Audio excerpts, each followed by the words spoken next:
আজ কয়েকদিন পূর্বে থেকে আমাদের খানাইঘাট ও জকিগঞ্জের নবনির্বাচিত এমপি জনাব মুফতি আবুল হাসান সাহেবের একটা ভিডিও ভাইরাল হয়েছে। আসুন আমরা ভিডিওটা দেখে আসি, আর আমি আমার জনাবকে স্লাউট জানাই। আমি আসার পরে আপনি রসিদ বন্ধ করে রাখছেন। ওয়াহ, কি পর্যন্ত বহুত কথা? দিনের পরে পাইছেন। কি মজা! সরকার তো আপনাকে ফ্রি দেয় না এখানে। এই জন্যই তো বলি সরকার আপনাকে বেতন দিতেছে আলিম সেবা দেওয়ার সমাজকে জন্য। সম্মান দেন, আপনি রসিদ বন্ধ আলিম করে রাখলেন। সমাজকে দায়িত্ব দেন, তো দেশ এই যে জানাইছে শান্তিময় হয়ে বলছিলাম যাবে, রহমত বর্ষিত হবে। আমাদেরকে এসএমএস দিয়ে এসএমএস লেখা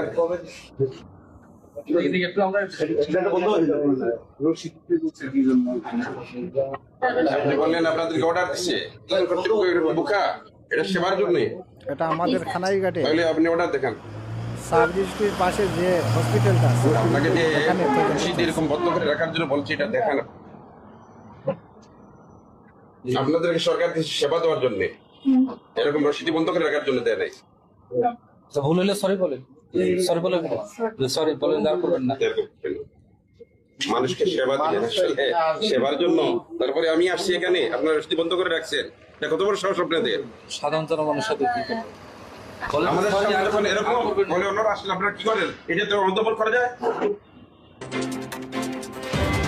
ভিডিওটা সর্বোচ্চ শেয়ার করে সবাইকে দেখার সুযোগ করে দিবেন, যাহাতে আমাদের খানাইঘাট ও জকিগঞ্জ দুর্নীতিমুক্ত চাই, দুর্নীতিমুক্ত বাংলাদেশ চাই। ধন্যবাদ।